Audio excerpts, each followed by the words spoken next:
Oke, selamat datang semuanya di kelas. Coba deh, pernah kepikiran nggak sih gimana caranya kita bisa nebak katakanlah tinggi gelombang laut besok atau berapa lama lagi sisa baterai laptop kita? Nah, semua itu kan contoh data yang nggak bisa kita hitung. Satu, dua, tiga. Tapi harus kita ukur.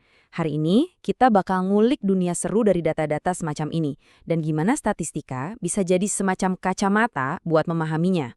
Oke, ini dia roadmap kita hari ini ya. Pertama, kita bedain dulu dua tipe data. Terus, kita lihat gimana caranya ngubah angka-angka yang numpuk itu jadi gambar yang lebih enak dilihat dan punya arti. Habis itu, kita bakal dalamin konsep utamanya, yaitu fungsi kepadatan peluang. Dan lihat bentuk-bentuk data itu kayak gimana aja sih. Yuk, langsung aja kita mulai. Oke, kita mulai dari yang paling dasar dulu ya, fondasinya. Jadi gini, di dunia data itu, anggap aja ada dua keluarga besar yang wajib kita kenal. Kenapa? Soalnya, kalau kita bisa bedain keduanya dari awal, analisis kita nanti bakal jauh lebih pas dan akurat. Nah, di satu sisi, ada yang namanya data diskrit. Ini tuh gampang, hal-hal yang bisa kita hitung pakai jari. Jumlah mahasiswa, jumlah mobil. Gak mungkin kan ada 2,5 mahasiswa? Nah, di sisi lain, ada data kontinu. Ini yang harus diukur. Contohnya tinggi badan. Bisa aja tingginya 175 cm, atau 175,1, atau bahkan 175,12345 cm. Nilainya tuh bisa ada tak terhingga di antara dua angka. Makanya, dia diukur, bukan dihitung. Jelas ya bedanya? Oke, jadi kita udah paham nih, ada data yang diukur. Pertanyaannya sekarang, kalau kita punya ribuan, atau bahkan jutaan data pengukuran, gimana caranya kita bisa ngelihat polanya biar ngerti? Nah, disinilah gunanya visualisasi. Coba bayangin deh, kita baru aja selesai ngukur tinggi badan semua mahasiswa di kampus ini. Datanya banyak banget, ribuan angka. Terus gimana? Langkah pertama yang paling masuk akal adalah kita kelompokin, bener kan? Misalnya yang tingginya antara 160 sampai 165 cm, kita jadiin satu grup. Terus 165 sampai 171 grup lagi, dan seterusnya. Nah, dari proses pengelompokan ini, bakal muncul sebuah gambar yang saya yakin kalian semua udah pernah lihat, histogram. Nih, lihat nih. Ini contohnya kalau kita baru punya beberapa ratus data aja. Setiap balok ini kan nunjukin satu grup tinggi badan. Dan tinggi baloknya itu nunjukin ada berapa orang di grup itu. Kelihatannya emang masih kotak-kotak banget ya, masih kasar. Tapi coba perhatiin, polanya udah mulai kelihatan kan? Udah mulai ada bentuknya. Oke, disinilah bagian serunya. Coba perhatiin baik-baik gambar ini. Apa yang terjadi kalau data kita bukan cuma ratusan, tapi ribuan? Dan lebar balok-baloknya kita bikin makin sempit. Makin kecil.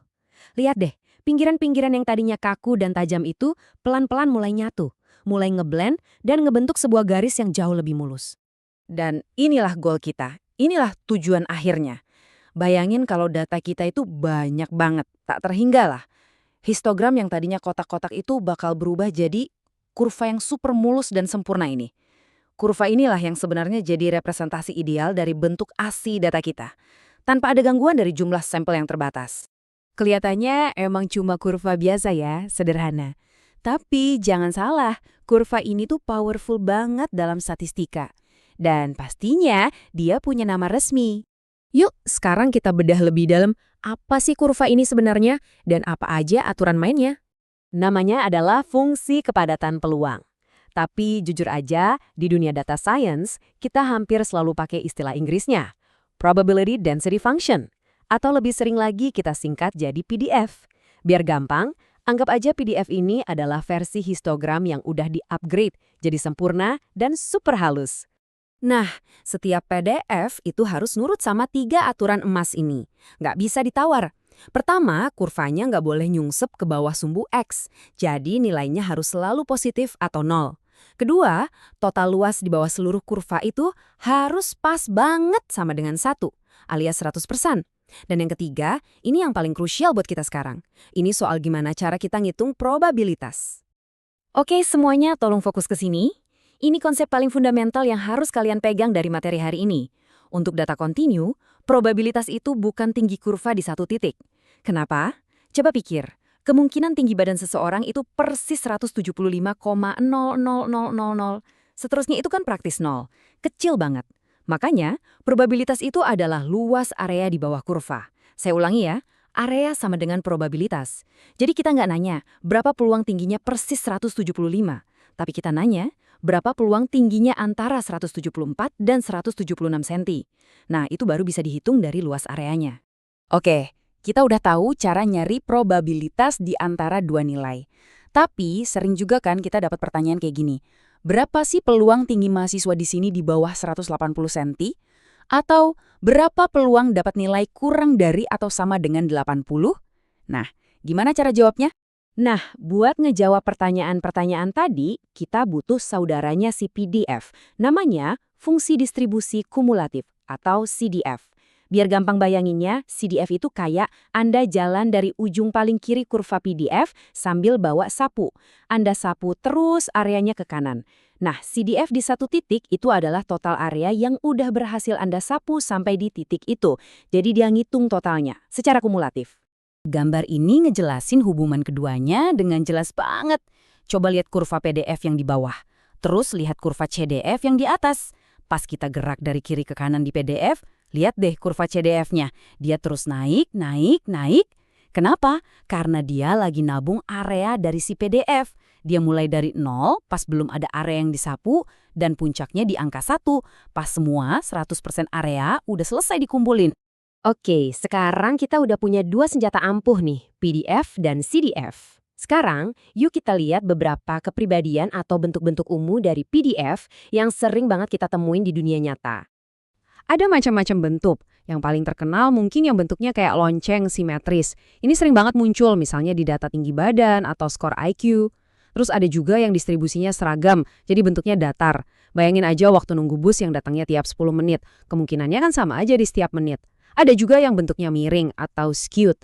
Contoh klasiknya itu data pendapatan. Kebanyakan orang pendapatannya di sekitar rata-rata, tapi ada beberapa orang yang pendapatannya tinggi banget, jadi datanya punya ekor panjang ke kanan. Jadi, intinya, setiap bentuk distribusi ini tuh lagi bercerita. Dia cerita soal fenomena yang lagi kita ukur. Dan kemampuan buat ngebaca cerita di balik bentuk-bentuk ini, itu skill wajib seorang data scientist. Dari bentuknya aja, kita bisa dapat petunjuk soal proses di baliknya, dan ini ngebantu kita milih model statistik yang paling pas. Oke, jadi kita rekap sedikit ya perjalanan kita. Kita mulai dari yang kelihatannya simpel, yaitu balok-balok histogram. Terus kita lihat gimana balok-balok itu bisa meleleh jadi kurva PDF yang mulus. Dan yang paling penting, kita sekarang tahu kalau di dunia data kontinu, kuncinya adalah luas area sama dengan probabilitas. Dan CDF itu tugasnya buat ngitung total probabilitasnya secara kumulatif. Nah, sekarang kita udah bisa ngejelasin bentuk data kita. Pertanyaan gantungannya adalah, terus buat apa? Gimana caranya kita bisa pakai bentuk ini untuk membuat kesimpulan dan bahkan memprediksi apa yang bakal terjadi di masa depan?